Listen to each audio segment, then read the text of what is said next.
Hi everybody, this is Dr. Carmen Bryant. Welcome back to my YouTube channel, Overcoming Narcissist Abuse. Those of you that are watching the clip on Instagram, please join me and subscribe to my channel. It's Dr. Carmen Bryant, Overcoming Narcissist Abuse, so you can see the whole video. Thank you guys once again for joining me today. I wanted to answer a question, which was, what happens when you finally move on away from the narcissist and you've healed, and maybe you're contemplating a relationship? What happens? So first of all, let's take in perspective that each and every narcissist is still an individual person. Okay, the disorder, narcissistic personality disorder, or NPD, is the same. The symptomology and the characteristics are the same. You have the cerebral, which are the thinkers. Those are the ones that are not so interested in sex. They only use sex to, lock you in, but really they're not interested in sex. They're more of the thinkers. They're more of the intellectual individuals. Then you have the somatic. The somatics are more of the show-offs. They've got to have a bunch of women, a bunch of men.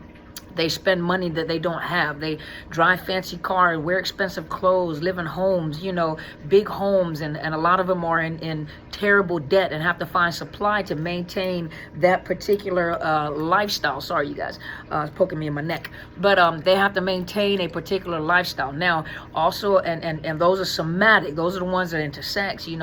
All of them need sources of supply. All of them have secondary source of supply one way or another. The cerebral may not be one to physically cheat unless they have to. Some of them will cheat in order to lock in a new source of supply, but then it may not be a continuous thing.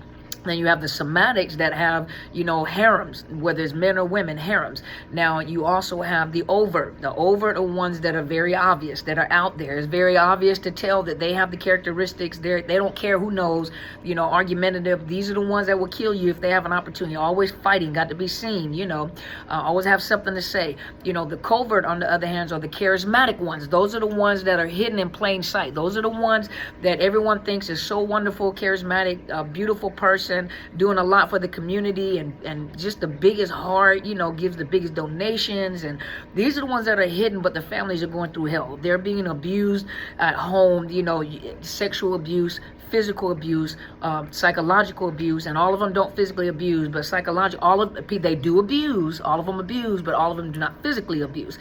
But the psychological abuse is, the sticks and stones may break my bones, but words will never hurt me. That's a lie. Words will linger for a long period of time. When scars have healed, words linger, and words cause you to, if you harp on those words long enough and they say it long enough, trauma bonds you long enough, that's how you think about yourself, and those weren't even your words. So words do hurt you. But each individual narcissist, you have those that are in extreme poverty versus those that are of multi-billionaire statuses. You have those that are highly educated and very intellectual, while you have those that are illiterate. You have those that have other mental health disorders. Just because they have narcissistic personality disorder doesn't mean that they don't have anything else. It's just like a human body. You can have cancer, you can have emphysema, you can have migraine headaches, you can have high blood pressure, you can have heart disease, you can have gastrointestinal problems. You can have all this stuff you're getting all this medication for in just one body. Well, the narcissist who has a personality disorder, a character flaw, a broken character, a broken person, an abnormal personality, meaning it's pathological. It's causing them problems. It's causing them problems within society. And as you see, they're abusing the people around them. If you get sucked in this relationship, they abuse the people around them, to include their own children, because that's all they know. They don't have the capacity to empathize or sympathize with people. They don't have the ability to bond with individuals. Everything that they do is a defense mechanism gone wrong. It's turned like an autoimmune disease. It turns in on the body, and it's a defense mechanism that has turned in onto the body and starts eating the body up, starts attacking the body. Well, narcissism is the attack against itself. It's attacking itself. So they are not able to love someone because that to them is a danger zone. They cannot feel empathy because that is a weakness. They have been wounded, or they have been groomed from a child by a narcissistic parent to be the way that they are, and it locked in. So they cannot connect with people. They cannot feel what people feel. And so having said that, you also have those that are primary sources of supply and those that are secondary. Now, secondary, most people assume that there's one secondary. So you're thinking of the side chick, or you're thinking of the side dude. You're thinking of someone that's cheating on you with someone. Well, they're cheating on you with someone's, with an S.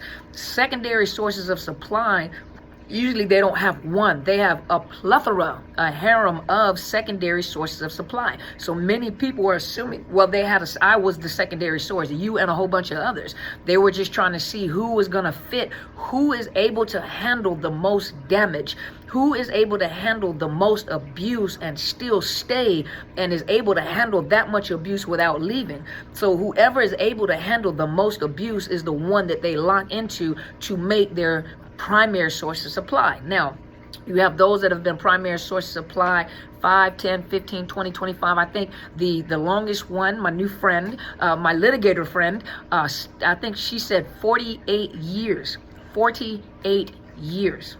Her whole adulthood and young adulthood, so 20, because she said she was 68. So from the time she was 20 years old, young adulthood, going into adulthood, you have been groomed, you have been trained to be abused and walked over like a carpet. Wanted to wipe your feet. This is how they've trained and groomed people. And so you have spent that many years. The primary source is the one that they spend a lot of time locking in and trauma bonding. They spend a copious amount of time to lock you in. And if marriage is the case, they'll lock you into marriage.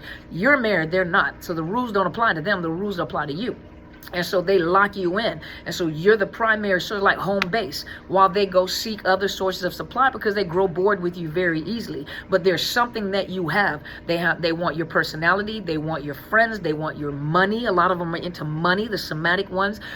They want, whatever you have that is good is what they want. And when they realize that you are a human being, that you are flawed just like anyone else, they stop idolizing you. You become like a god. They idolize you until they realize that you're flawed. So it reminds them of how flawed that they are, and they attack you because they're projecting themselves on you. And so things that remind them of themselves is what they go after in you. They attack you because they can't stand you. And really, you are a powerful person. And many of you use words against yourself.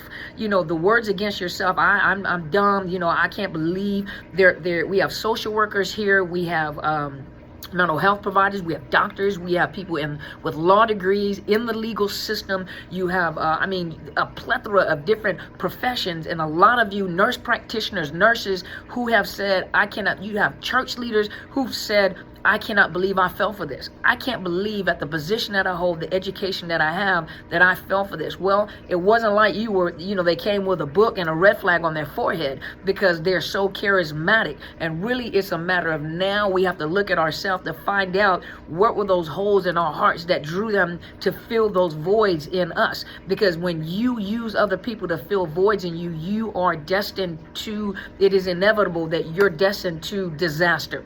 Now, for those of you that were primary sources of supply and they discarded you, now this is going to be a painful statement to make, but it was made to me too, but it's a painful statement to make, and I know some of you are going to be really hurt for me to say this, but I'm going to keep it real. I'm going to keep it 100. Like the kids say, I'm going to keep it 100. First of all, if they discarded you, and some of you are complaining that they don't hoover you, well, number one, you're looking for a hoover. You're wanting them to hoover you. You're still craving them. It's a good thing that they're not hoovering. It's a good thing that they're not coming back. Most narcissists, if they've been in a long relationship with a primary source, long term, they'll hoover you. They'll hoover you by proxy through your kids. Even if you're no contact, they'll find a way to say something. Even if you say, stop texting me, or okay, whatever. To them, that's just a little fuel that they need. And if they can't get a positive response from you, positive fuel, they'll go for the negative fuel. So they'll slander your name, they'll do whatever in order for you to react. They get fuel out of you. And till death do us part, in their mind, you always belong to them. Though they're living their life 10, 15 years after the breakup, you think it's all over with. And so for some of you, though, that were primary sources for a short period of time, and they left and discarded you, but they've never hoovered you, you've never heard anything from them, is because of the fact that they found another source of supply that provides them with more fuel than you do. So in actuality, when I say they found better fuel, it's not that they found a better person, because the next person is prone to be injured just like you, and worse, because they left you at a worsened state. Not a better, they didn't become a better person. You're becoming the better person because you're learning, but they didn't become a better person. They become worse. And so the new source of supply, which provides them with more supply than you were able to provide, or you decided not to provide, because some people actually, a lot of you were in the relationship and you chose not to give that much supply. You didn't realize what you were doing, but you chose, I'm not going to give you all my money. I'm going to separate my bank accounts. You actually triggered the discard, which is good, because you put up your boundaries and they discarded you. So that's a good thing. But for some of you, when they discarded you, they found supply that provides them with more than what you had. They depleted you, and you were not, you're depleted. They've taken all your life source, your finances, everything that you've ever had, and they moved on with another source of supply because they're able to get more fuel from this individual. But do know that this new source of supply, who has become the primary source, is now home base. They're providing all this supply to keep up their image or keep up their intellect while they're, now that they've grown comfortable in that relationship to know that they're not going to leave. They have other sources of supply. They have secondary sources of supply.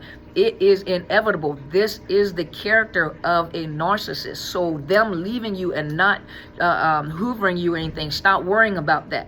That's what you want them to do, not to hoover you. See, you're in the safe zone. You got away. But there are some people that were with them for 20, 30 years. Now, first of all, for some of you that have been in the relationship for a long time, you have to remember that they also smear campaigned your name. They made people believe, and they had you believing, that the only reason why you have what you have, or do what you do, or drive what you drive, or live the way that you live is because of me.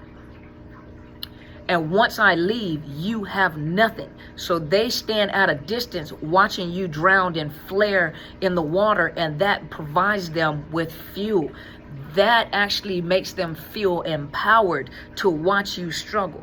Now, most of them didn't realize, because they don't, is that the reason why they got with you, one, is because you were a power source. You were a plug that they can plug in to get power and energy out of. Number one. Number two, but there were breaks in your heart that caused them, just like a plug. You know how you stick the plug into the socket? Number one, they found those holes, and with those holes they found in you, they were able to plug themselves into you. But they plugged themselves into you because you had a resource center. You had all this energy and all this potential, and you were you are powerful. You guys think that you're not powerful because you're hurting so bad after they left. No, you were powerful. They just drained that battery pack, and what happens is they have you believing that the only reason why you were like that. Now, keep in mind, some of you were like that before you met them. And so the only reason why you have what you have is because of me. Only reason why you drive what you have or live in the home that you live in is because of me. Only reason why you dress the way that you dress is because of me. Now what happens is they leave, they have you thinking that you have taken upon the projection of what they're thinking. They projected on you, so you have taken accountability for their words. Those are not your thoughts. Those were their thoughts. That's what they believe. That's not what you believed. Now, I can't tell you what to believe and what not to believe, but those were thoughts that were given to you, and you took accountability. You took ownership of those words, and now you're walking around saying what they're saying. I didn't have this until I met him. I didn't have this until I met, okay, maybe so, maybe not. But you are capable of getting back on your feet and doing something. That's why I tell you guys, there's so much money to be made. There's so much money to be made in this society because everybody needs something. Everybody needs their hair done. Okay, not everybody. Need a hair done, need a barber, need makeup, need jewelry, want perfume, want services, need counseling, need coaching, want videos, want education. There's something that you have that you can offer to people, especially with this type of abuse that you've been through. You have something that's valuable to offer to people. It's like I told you guys, when I started all over again, I started from ground zero. I was out of the military, didn't have, out of the military, didn't have the military support system anymore. I started from ground zero. I got my doctorate, and it's a real doctorate. I will show you guys. It's up on the wall. Let me see. So those of you that have asked, It's right there. It's my doctorate.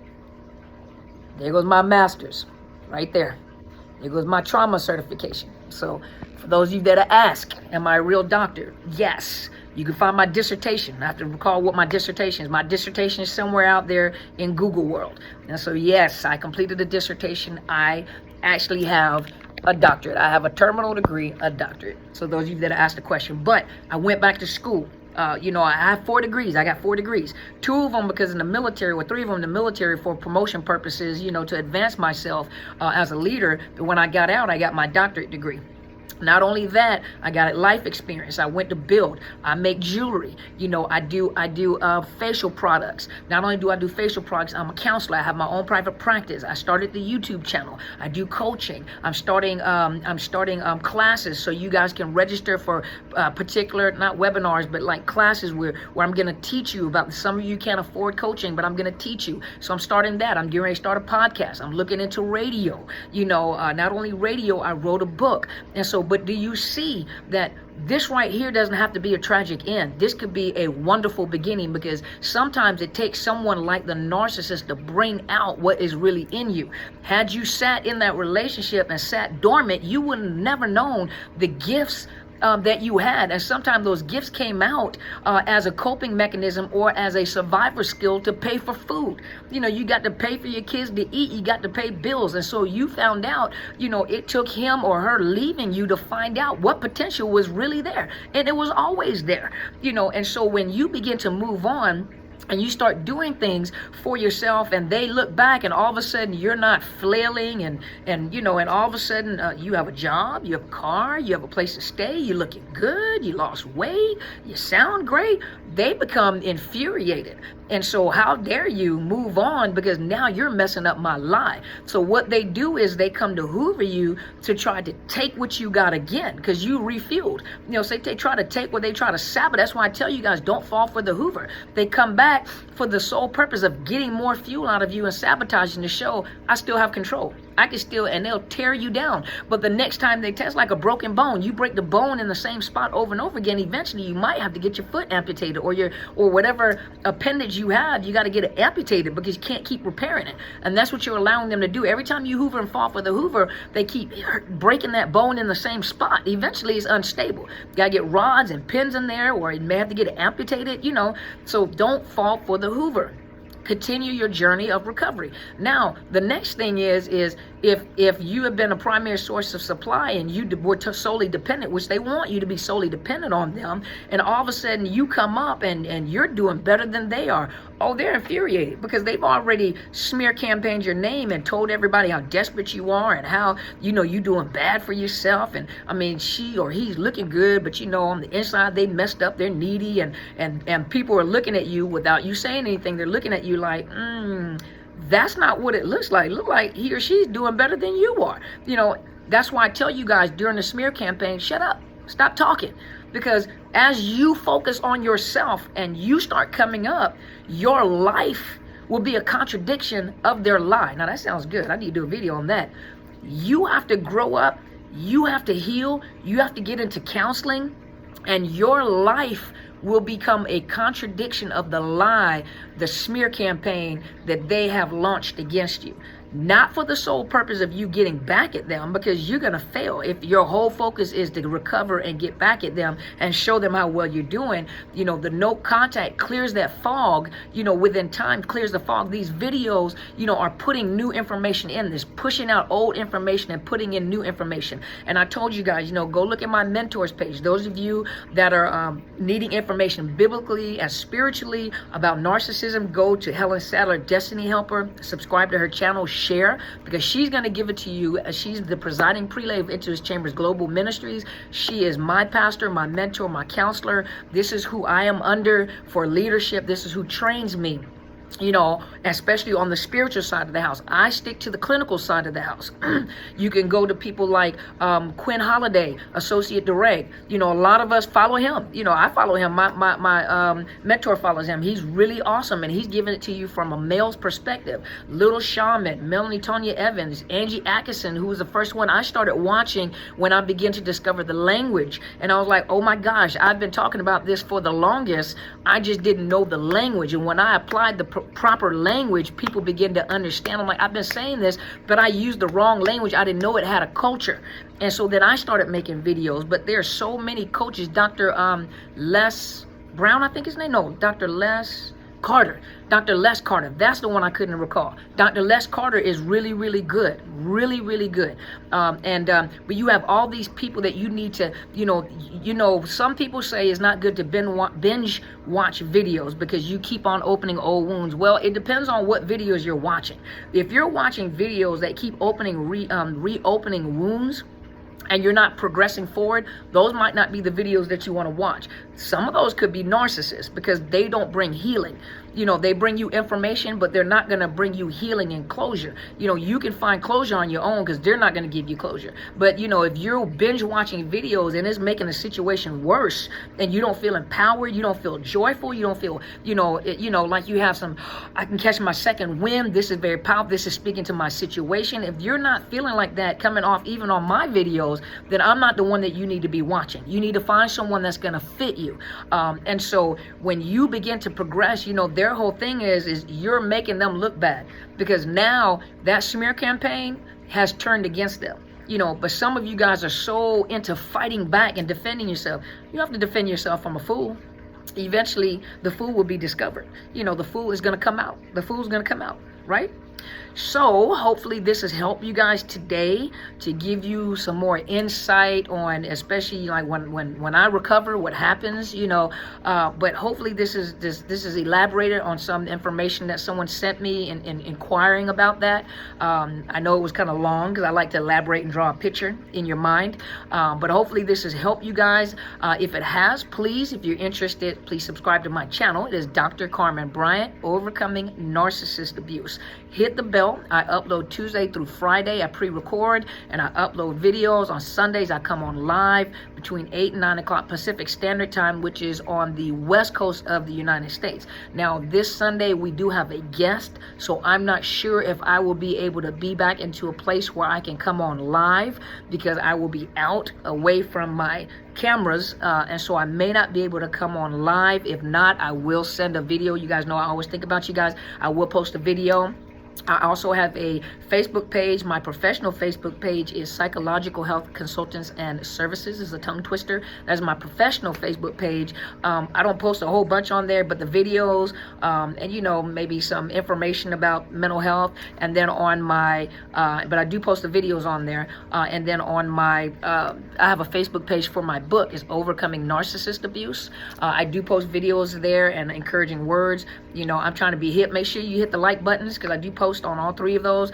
I try to be hip. I'm trying to be, you know, like the young kids. They're trying to teach me technology. So I got Instagram, but I only put clips of the videos on there to encourage you guys to come over to YouTube. And that's Overcoming Narcissist Abuse. And then I do have Twitter. I got Twitter, y'all. And so it is at, I think is hashtag Dr. Carmen Bryant 1. You're welcome to follow me. I do post the videos on there with the link so you can come and watch the videos. I do tweet like encouraging words. If I'm thinking of something to encourage you guys, I do send out encouraging words on Twitter. So you're welcome to join me on Twitter. Sometimes when I'm thinking about you guys, I just send an encouraging word, you know, depending on what you may be going through that day. It might help you. So please join me. Thank you guys so much for joining me. Also, make sure, look underneath the YouTube video. There's a link down there where you can order my book, Unmasking the Illusion of Perfection.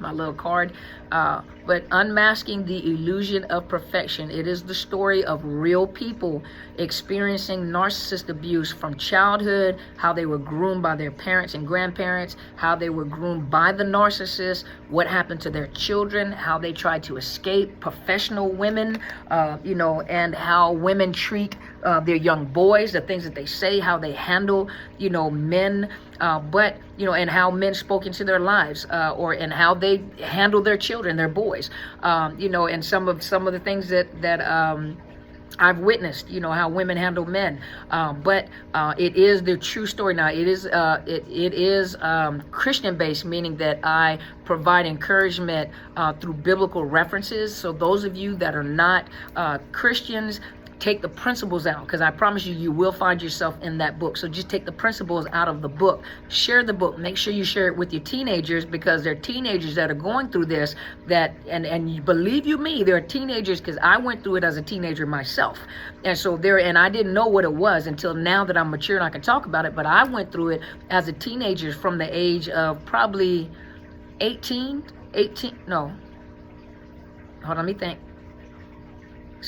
17 years old. I was involved with narcissists. And I think I had one narcissist at 17, 18 years old. Then another one when I was about 2021. Let me think. 2021. Then, of course, I was married to, 20 years with the narcissist for 22 years. So, but it started off as a child, and then got into narcissistic relationships. And so teenagers are going through it. They just don't know what they're going through. And so purchase the book. Tell them to go look at the lady with the big bun in her hair, the one that likes to crack jokes all the time. Don't force them to watch anything. Don't force them to watch me either. Suggest it, whatever. If they like Julie, whatever you can use, hey, go check her out and see what you think. Tell me what you think. But don't force them to watch anything. Don't force them to read the book, but share it with teenagers, because teenagers are going through it as well.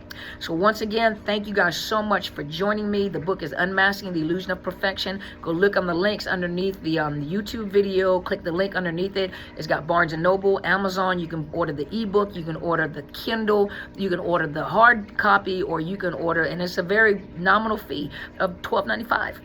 And I think the Kindle book is $9.99, so it's not very expensive at all. Quick read, easy read. A lot of people say they read it a couple of times. I got to go read my own book. I got to go back and read my own book. But easy read. And so also those of you that have asked me how to donate, there are links to my Cash App and my PayPal account that is underneath the links if you want to donate. Thank you so much. I'm really honored. Thank you so much. Do know that if you donate, I'm going to go buy a computer. I need another computer. My computer crashed. So just letting you know what I'm going to use it for. Got to get another computer so I can get these classes started, okay? So thank you guys once again. I want you guys to go be great. Have a great day, okay?